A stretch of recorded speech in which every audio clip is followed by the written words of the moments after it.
मैं 2006 से इस पार्टी में हूँ।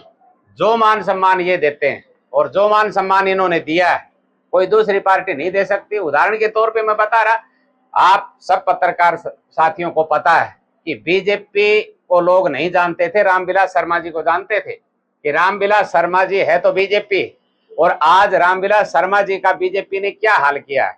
और भी अगर आप ऊपर जाओगे, आडवाणी जी यानी कि खुद के राम कुमार गौतम जी खुद के मुंह मियां मिट्ठू बनना चाहते हैं कि मैं बीजेपी की बढ़ाई करके और मेरे को कुछ पद मिल जाए। आज एल के आडवाणी जी क्या वो ब्राह्मण नहीं थे? क्या हालात कर रखे है।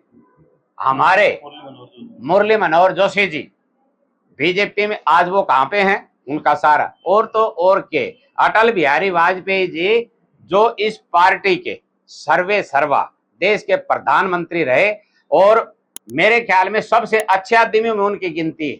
जो उनकी गोद ली हुई बेटी थी उसको भी आज पार्टी में नहीं है। ब्राह्मणों का जो बीजेपी ने अनादर, जो बुरा हाल बीजेपी ने किया है आज तक किसी पार्टी ने नहीं किया। और गौतम जी इस बात को अच्छी तरह से समझ लें और वो वकील भी रहे हैं और अगर उनको कोई नॉलेज इतनी नहीं है तो हम बैठ के बात कर लेंगे। हमारे पास उनके नंबर हैं और वो भी हमारे नंबर भी उनके पास है। जानकारी नहीं हो तो जानकारी हमारे से ले।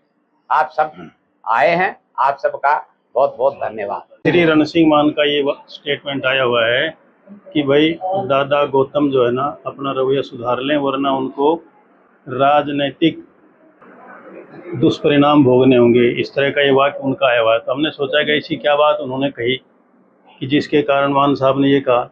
इसका मतलब ये है कि जो बात दादरी में उठी ये और भी जगह उठेगी, तो इससे समाज के अंदर आपसी भ्रांतियां पैदा हो जाती हैं। तो हमने इसको गूगल पर खोजा ये आपके सामने कि उन्होंने ये कहा है कि भाई चौटाला साहब ने ये कहा था कि बीजेपी और ब्राह्मण को नहीं छोड़ूंगा।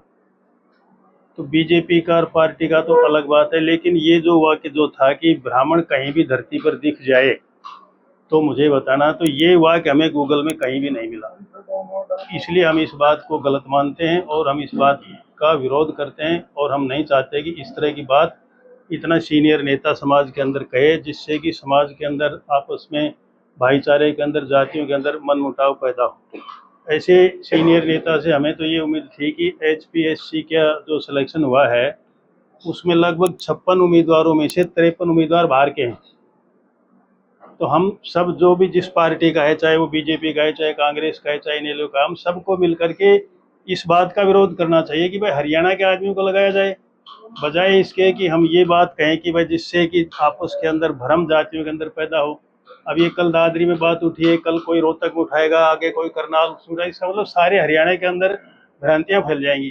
तो इसलिए ऐसे सीनियर नेताओं को ये इस तरह की बात जो कही है कास्ट के बारे में कि भाई चौटाला साहब ने कहा कि मुझे कहीं भी धरती पर ब्राह्मण दिखा दो, ये बात कहीं भी नहीं मिली है। तो इसका मतलब ये कि ये बात झूठी है। हम इस बात को सही नहीं मानते और हम इस बात का विरोध करते हैं। और हम ये चाहेंगे कि इतना सीनियर आदमी गौतम साहब जो 3 बार विधायक रह चुके, वो ऐसी बातें कहें कि जिससे जो हमारे नौजवान हैं उनके अंदर आपसी भाईचारा बढ़े, आपसी प्रेम बढ़े, ये नहीं कि जातियों के अंदर भ्रांतियां बढ़े।